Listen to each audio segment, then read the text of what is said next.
नमस्कार, जय हिंद। आज जब कोरोना जैसी महामारी दुनिया के सभी देशों में बड़ी तेज़ी से फैल रही है, वहीं दुनिया में एक ऐसा देश भी है जहां कोरोना वायरस तो क्या उसका बाप भी कदम नहीं रख सकता। जी हाँ, मैं बात कर रहा हूं उत्तर कोरिया की।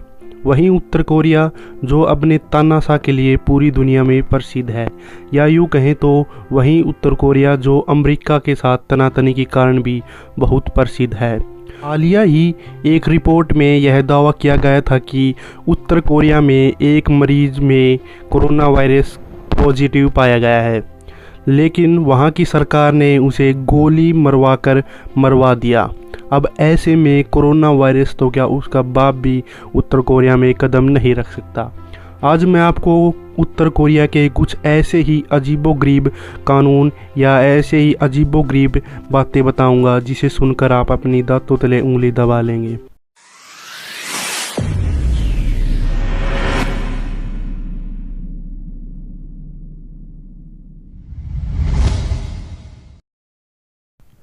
पूरी दुनिया भर में जहां लोग वर्ष 2020 मना रहे हैं, वहीं उत्तर कोरिया में अभी वर्ष 109 मनाया जा रहा है।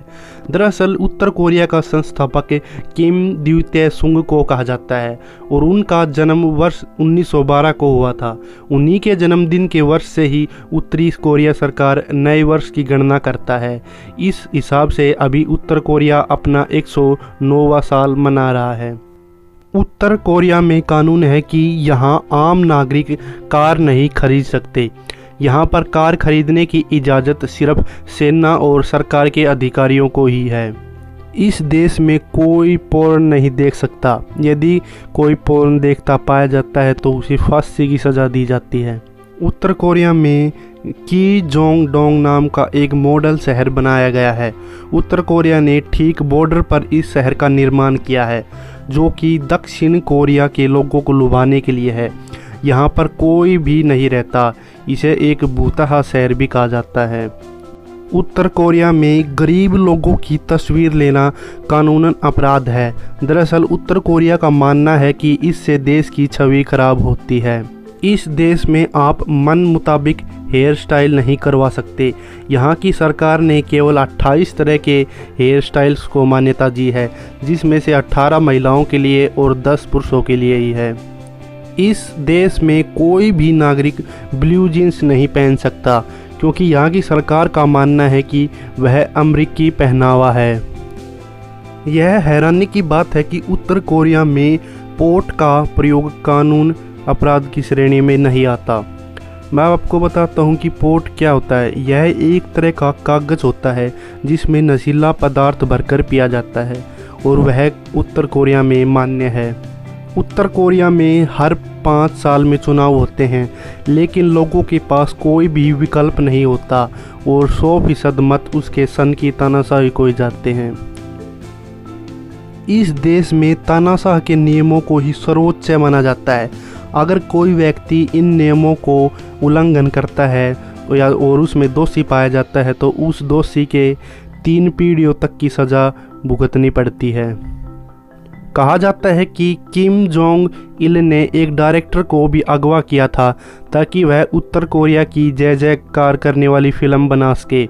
हालांकि बाद में वह डायरेक्टर भागने में कामयाब रहा। उत्तर कोरिया एक यह दावा भी करता है कि यहाँ की साक्षरता दर अमेरिका के बराबर यानी 99% है। इस देश में केवल 3 टीवी चैनल्स हैं। 2 टीवी चैनलों में तो एक साप्ताहिक कार्यक्रम आते हैं और एक पर केवल धारावाहिक। आप केवल वही चीज़ें देख सकते हैं जो यहाँ की सरकार दिखाना चाहती है। ये देश दावा करता है कि यहाँ के लोग अमेरिका के बराबर साक्षर है। वहीं यह भी सच है कि यहाँ की आधी से ज़्यादा जनसंख्या बेहद गरीबी में जीवन व्यतीत कर रही है। इस देश में हर घर में सरकार नियंत्रित रेडियो लगाए गए हैं, जिसमें यहाँ के नागरिक बंद नहीं कर सकते। इस देश में केवल एक ही इंटरनेट कंपनी है जो कोरियाई भाषा में इंटरनेट उपलब्ध कराती है। यहाँ के केवल 605 लोग ही इंटरनेट का प्रयोग करते हैं। यहाँ के नागरिकों को बाहरी दुनिया की कोई जानकारी नहीं होती। यहाँ केवल वही खबरें दिखाई जाती हैं जो केवल उत्तर कोरिया सरकार चाहती है। यहाँ की इतिहास की पुस्तकों में केवल किम जोंग 1 और किम जोंग 2 की कथाओं के बारे में ही पढ़ाया जाता है।